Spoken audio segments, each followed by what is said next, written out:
এক দফা এক দাবি, খুনি হাসিনা এখন যাবি, শেখ হাসিনা এখন যাবি। শুধু ছাত্র না, জনগণও রাস্তায় বের হয়েছে। সম্ভবত 2 কি 3 আগস্ট রাস্তায় নামাজ পড়ছে। তখন আমাদের এই আইনজীবী সমিতিতে বসে আলোচনা হয়েছে যে এই নামাজ পড়া মানে এগুলো সব শিবির। এত রক্ত, এত ত্যাগ, এত কোরবানি, এটাকে বৃথা যাবে কিনা। জুলাই আগস্ট গণ অভ্যুত্থানের দ্বিতীয় বর্ষ পূর্তি উপলক্ষে আজ আমরা ঝালকাঠিতে উপস্থিত হয়েছি।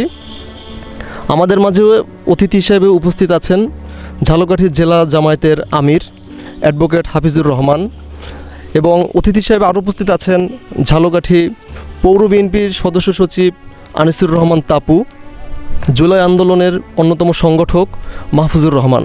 আপনাদেরকে স্বাগতম। অ্যাডভোকেট মোহাম্মদ হাফিজুর রহমান, তার কাছে প্রশ্ন করতে চাই, জুলাই আগস্ট গণ অভ্যুত্থানের দিনগুলিতে একটা রক্তাক্ত দিন ছিল, একটা ভয়াবহ অবস্থার মধ্যে থেকে আমরা সবাই গিয়েছি।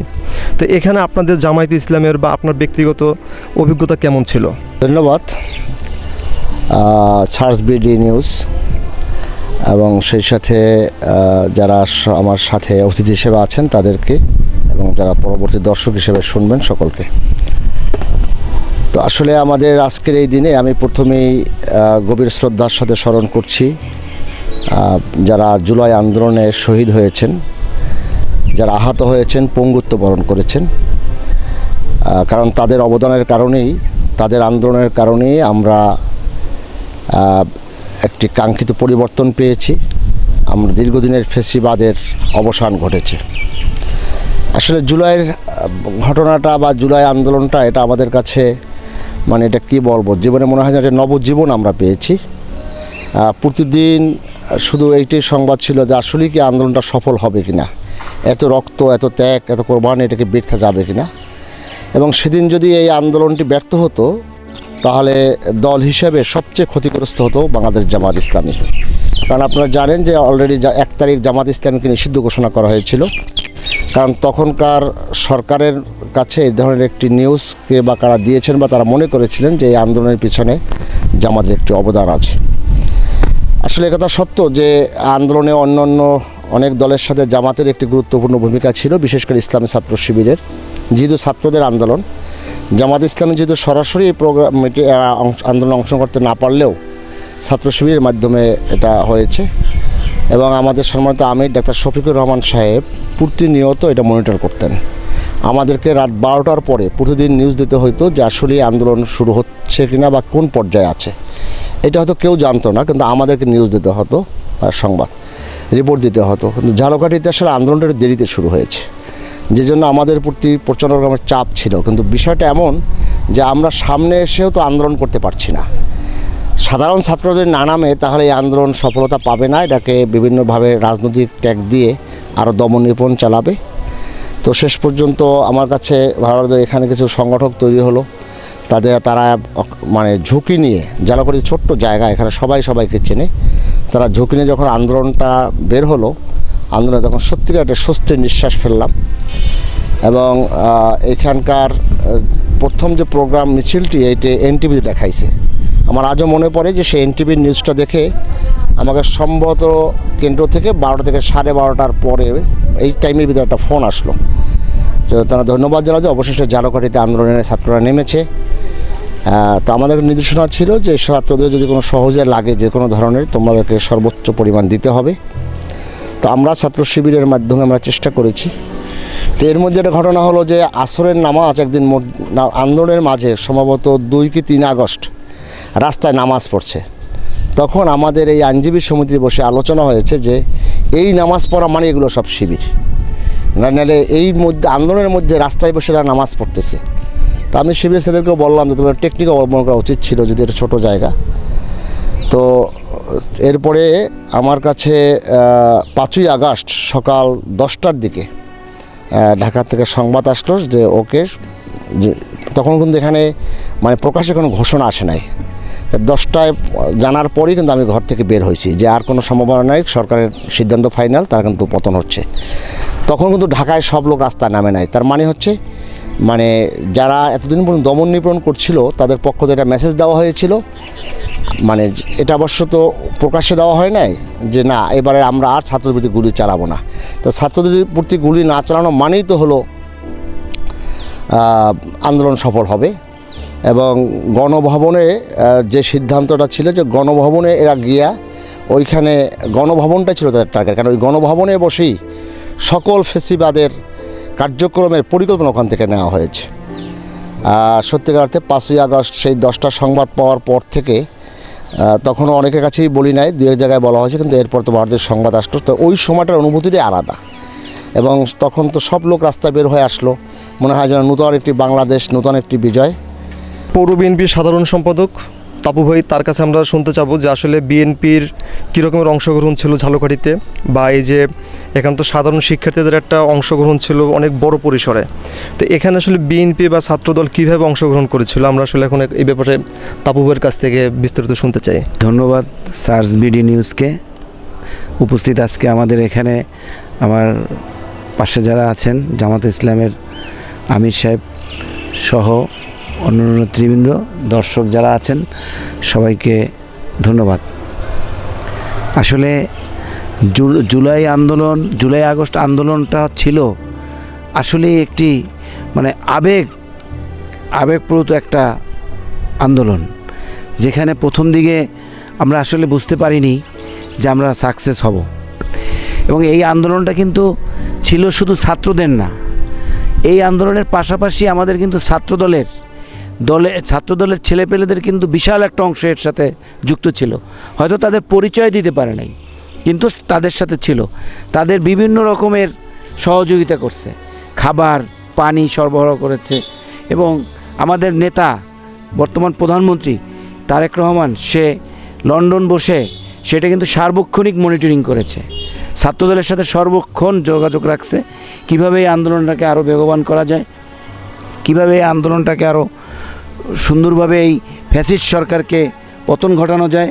এর জন্য সার্বক্ষণিক আমাদেরকে প্রত্যেকটা জেলায় জেলায় সে নির্দেশনা দিয়েছেন, কিন্তু সেটা গোপনীয়ভাবে ছিল, হয়তো প্রকাশ পায় নাই, ছাত্ররা সামনে ছিল, কিন্তু আমাদের ছাত্রদল, আমাদের মূল দলের লোকেরাও বিভিন্ন রকমের সহযোগিতা করেছেন। আমি দেখেছি যখন এই যে আগস্টের 1 তারিখ 2 তারিখ 3 তারিখ আমাদের ছেলেপেলেরা ছাত্রদলের আমাদের নেতারা, আমরা তাদেরকে খাবার সরবরাহ করেছি, পানি সরবরাহ করেছি, এবং আমরা বিভিন্ন রকমের সহযোগিতা তাদের করেছি। তার মধ্যে আমরা ইনশাল্লাহ যে আমাদের আমরা প্রাউড ফিল করি যে আমরা এই আন্দোলনটাকে যে এই ফ্যাসিস্ট সরকারকে পতন ঘটাইতে পেরেছি। আমাদের এই লাস্টের দিকে দেখা গেছে যে 2-3 তারিখে স্কুলের বাচ্চারাও রাস্তায় নেমে গেছেন। তখন যখন স্কুলের বাচ্চারা নেমে গেছেন, তাদের গার্জিয়ানরা নেমে গেছে রাস্তায়, তখন আমরা বুঝছি যে এই ফ্যাসিস্ট, এই সরকার আর থাকতে পারতেছে না, এটা আমরা বুঝে গেছি। তখন কিন্তু দেখা গেছে যে সবাই রাস্তায় বের হয়েছে, শুধু ছাত্র না, জনগণও রাস্তায় বের হয়েছে এই ফ্যাসিস্ট সরকার। এবং সর্বোপরি আমরা যখন 5 তারিখে সাকসেস হলাম, এই সরকার পালিয়ে গেল, তখন দেখা গেল যে সারা বাংলাদেশের মানুষ রাস্তায় বের হয়ে আসছে। আমরা মনে করেছি যে আমরা একটা আসলেই এই দেশে আবার নতুনভাবে আমরা স্বাধীন হয়েছি। ধন্যবাদ আনিসুর রহমান তাপু ভাই, আপনার জুলাইয়ের স্মৃতিকে আপনি সুন্দরভাবে উপস্থাপন করেছেন। এ পর্যায়ে আমরা যেতে চাচ্ছি হচ্ছে ছাত্রনেতা মাহফুজুর রহমানের কাছে। তিনি বরিশাল বিএম কলেজের নেতৃত্ব দিয়েছেন, একটা পর্যায়ে তিনি ঝালকাঠিতে এসেছেন। আমরা তার মুখ থেকেই শুনতে চাই যে আসলে বরিশালের ছাত্র যে মুভমেন্টটা হলো সেখানে কিভাবে সে দেখতে পেলো, এবং পরবর্তীতে ঝালকাঠিতে যে ছাত্র মুভমেন্টটা হলো সেখানেও বা কীভাবে ছাত্ররা এবং রাজনৈতিক দলগুলো সম্পৃক্ত ছিল। মাহফুজুর রহমান। আসসালামু আলাইকুম। ধন্যবাদ সার্চ বিডি নিউজকে। প্রথমে একটা 16ই জুলাই একটা মিছিল হয়েছিল ঝালকাঠিতে। আপনার এই মিছিলটা আপনার প্রায় ওই যে পাবলিক লাইব্রেরি ওই পর্যন্ত গিয়েছিল, কলেজ মোড়ের দিকে, তারপর আর যাইতে পারে নাই। তখন এই প্রোগ্রামটার সময় আমি তখন বরিশালে ছিলাম, বিএম কলেজে নেতৃত্ব দিয়েছিলাম। তারপরে আমি যখন দেখি যে ঝালকাঠিতেও যারা আছে ছাত্র, যেমন লিখন ভাই, তারপরে ইফতি, ওরাই মূলত এই প্রোগ্রামটা করতেছিল। তো একটা পর্যায়ে গিয়ে তাদের সাথে যখন কন্ট্যাক্ট হয় যে যেহেতু আমি ঝালকাঠির ছেলে, তো বরিশাল গিয়ে আন্দোলন না করে যদি ঝালকাঠিতে এই আন্দোলনের সাথে থাকতে পারি তাহলে এটা ওদের জন্য অনেক ভালো হয়। তো এটার পরে আমিও সিদ্ধান্ত নেই যে আমার ঝালকাঠিতে, আমার শহরে কীভাবে আন্দোলনটাকে সামনের দিকে এগিয়ে নেওয়া যায়। তো এরপরে বিভিন্ন সময় আমাদের এই বড় ভাই আসিফ ভাইয়ের সাথে আমরা কথা বলতে থাকি, ভাই আমরা কীভাবে প্রোগ্রাম ঝালকাঠিতে মুভ করাবো। তো এই আন্দোলনের ইসে একসময় 19 তারিখে গিয়ে সরকার সে নেট বন্ধ করে দেয়, সারা বাংলাদেশে কোনো ইন্টারনেট সংযোগ ছিল না। তারপরেও আমাদের ভিতরে মানে মোবাইলে কথা বলতাম বা সরাসরি দেখা করার জন্য আমরা করতাম।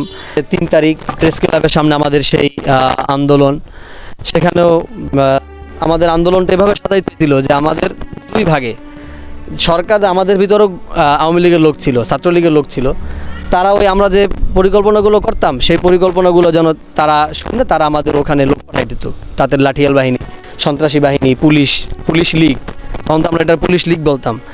তারা ধরেন আমরা আন্দোলনটা এরকম করতাম যে আমরা আন্দোলন করতেছি মিনি পার্ক এরকম ঘোষণা করতাম, তারা ওখানে চলে যেত, আমাদের আবার পার্সোনাল গ্রুপে তখন আবার আমরা কথা বলতাম যে না আমরা ওখানে যাব না, আমরা প্রেস ক্লাবে যাব। ওই সন্ত্রাসীরা থাকতো ওখানে, আমরা আবার মুভমেন্ট আমাদের প্রেস ক্লাবে নিয়ে গিয়ে ওখানে 3 তারিখে প্রোগ্রামটা আমরা সফল করি। তারপরে 4 তারিখ মূল আন্দোলন শুরু হয়। যখন 3 তারিখে এই বিকালের আন্দোলনটা করার পরে তারপরে সবাই উৎফুল্ল যে না জালগাড়িতেও তাহলে বড় ধরনের আন্দোলন হবে। 1 দফা 1 দাবি, খুনি হাসিনা এখন যাবি, শেখ হাসিনা এখন যাবি, এই স্লোগানকে সামনে রেখে 4 তারিখে আমরা মিছিল সকালবেলা বের করি। তো তৎকালীন আওয়ামী লীগ তারা বিভিন্ন মোড়ে বাধা দেওয়ার চেষ্টা করে, আমাদের সহযোদ্ধাদের আসতে দেয় না, অনেক সময় তাদেরকে আটকাই রাখছে, পিটাইছে, মারছে, মারধর হয়েছে। ঝালকাঠিতে সেই পুলিশের টিয়ার গ্যাস, এই একটি উত্তপ্ত রাজপথ অতিক্রম করে 4 তারিখ আমাদের জেলা বিএনপির সদস্য সচিব অ্যাডভোকেট শাহাদাত ভাই, সে এটার সাথে সম্পৃক্ত ছিল, সে আমাদেরকে যথেষ্ট পরিমাণ সহযোগিতা করেছে। আমাদের এখানে উপস্থিত আছেন জামাতের আমির সাহেব অ্যাডভোকেট হাফিজুর রহমান আঙ্কেল, উনিও আমাদেরকে যথেষ্ট পরিমাণ সহযোগিতা করেছেন। তিনি নিজে তার ছাত্র সংগঠন ছাত্র শিবিরের মাধ্যমে খাবার ব্যবস্থা করেছেন, পানি ব্যবস্থা করেছেন। এরপরে আমাদের জেলা যুবদলের জালগাঠের যুবদলের শামীম ভাই, অ্যাডভোকেট শামীম ভাই আহ্বায়ক, সদস্য সচিব আনিস ভাই। তারপরে বিশেষ করে আমি আরও 2টা নাম বলতে চাই, তাদের নাম না বললে আসলে আমার কথা বলার ব্যর্থতা বলে পূর্ণ হবে। সেটা হচ্ছে আমাদের অ্যাডভোকেট মিজানুর রহমান মুবিন ভাই আর KM জুয়েল ভাই। এই 2টা লোক এই আন্দোলন অর্গানাইজের পিছনে তাদের ব্যাপক ধরনের ভূমিকা রয়েছে। ধন্যবাদ মাহফুজুর রহমান। কিন্তু এর পরবর্তী সময়ে নির্বাচন পরবর্তী সময়ে আমাদের অনেক প্রত্যাশা থাকে।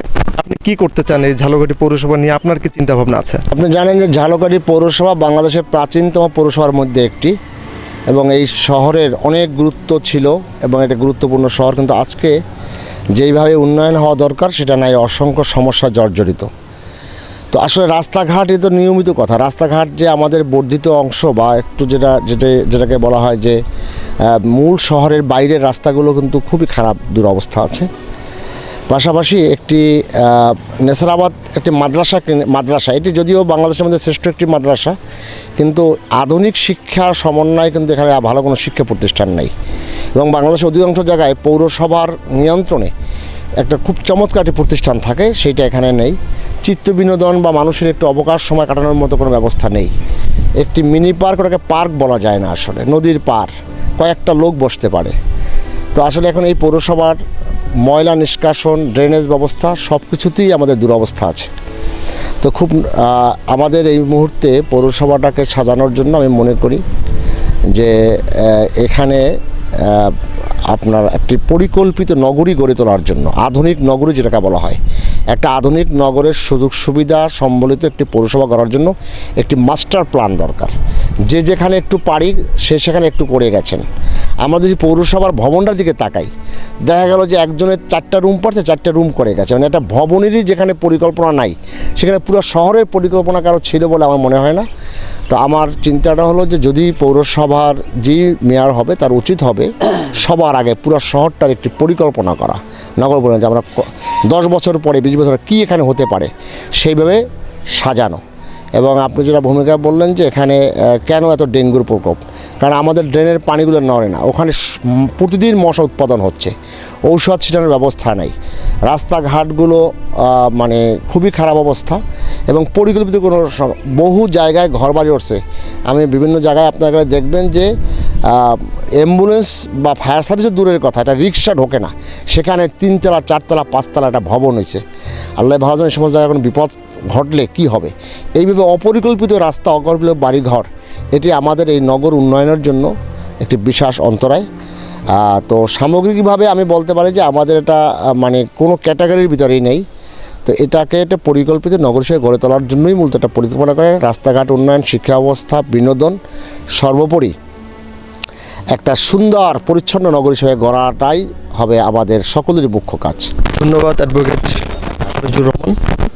পরিকল্পিত নগরী গড়তে যেই প্রতিবন্ধকতাগুলো আছে উনিও সেগুলো তুলে ধরেছেন। এ পর্যায়ে আমি তার কাছে যেতে চাই যে আপনি আসলে আপনার কি পরিকল্পনা এই ঝালকাঠি শহরকে নিয়ে? ধন্যবাদ আসিফ। আমার ধন্যবাদ জানাই আমাদের জামাত ইসলামের আমির সাহেবকে। তিনি পৌরসভার সম্বন্ধে অনেক কিছু বলেছেন।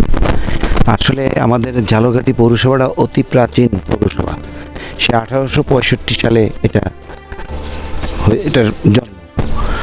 তো সেই থেকে যারা এই পৌরসভা ছিলেন, আমরা দেখেছি পৌরসভাকে নিয়ে কেউ চিন্তা ভাবনা করে নাই। আমাদের ছোটোবেলায় আমরা কিছুটা দেখেছি যে ব্রিটিশ আমলের সেই পৌরসভাটাকে তারা কিভাবে সাজিয়েছিলেন।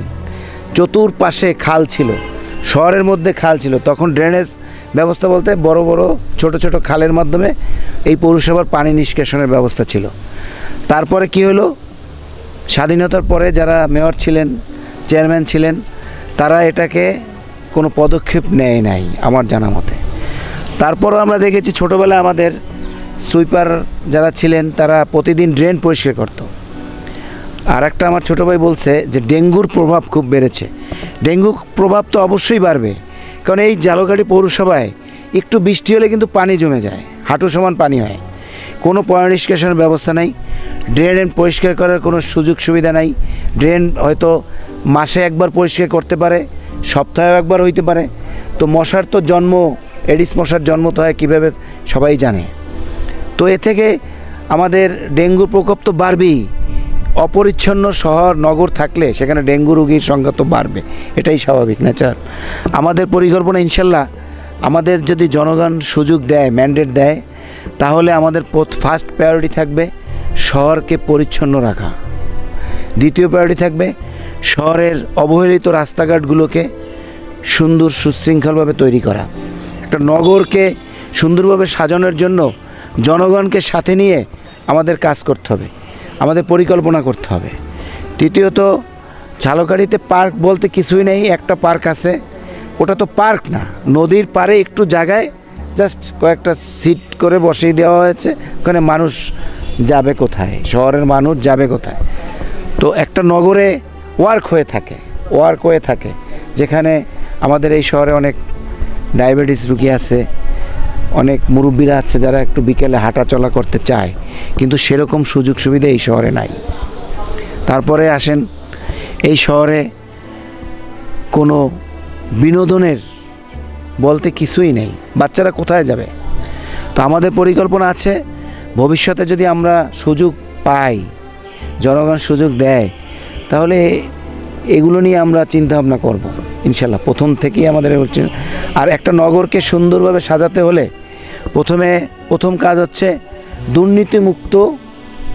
দুর্নীতিমুক্ত সমাজ গড়তে হবে। এটা হলো আমাদের প্রথম। দুর্নীতি থাকলে সেখানে নগরকে উন্নয়ন করার কোনোভাবে সুযোগ থাকবে না। তাই আমরা চাই, আমরা যেই মেয়র নির্বাচিত হব তাদের একটা প্রতিজ্ঞা করতে হবে, দুর্নীতিমুক্ত সিটি কর্পোরেশন, দুর্নীতিমুক্ত পৌরসভা করতে চাই। এটা থাকবে সবার প্রথম স্লোগান। তো দুর্নীতিমুক্ত হলে তখন দেখা যাবে যে একটা সুন্দর নগর গড়া যাবে। তো আমাদের আশা, আমরা একটা দুর্নীতিমুক্ত একটা সুন্দর নগর এই জনগণকে উপহার দিতে চাই ইনশাল্লাহ। এখানে উপস্থিত আমাদের অতিথিবৃন্দ, আপনাদেরকে সবাইকে স্বাগতম। আপনারা সময় কষ্ট করে এখানে এসেছেন। এখানে আমাদের তাপু ভাই, আপনাকে অসংখ্য ধন্যবাদ। হাফিজ ভাই ধন্যবাদ, এবং ছাত্রনেতা মাহফুজুর রহমান, আপনাকেও ধন্যবাদ। সবাই ভালো থাকবেন। পরবর্তীতে আমরা অন্য কোনো প্রোগ্রামে অন্য কোনো অতিথির সাথে আমরা আবার আড্ডায় মেতে উঠব। ধন্যবাদ।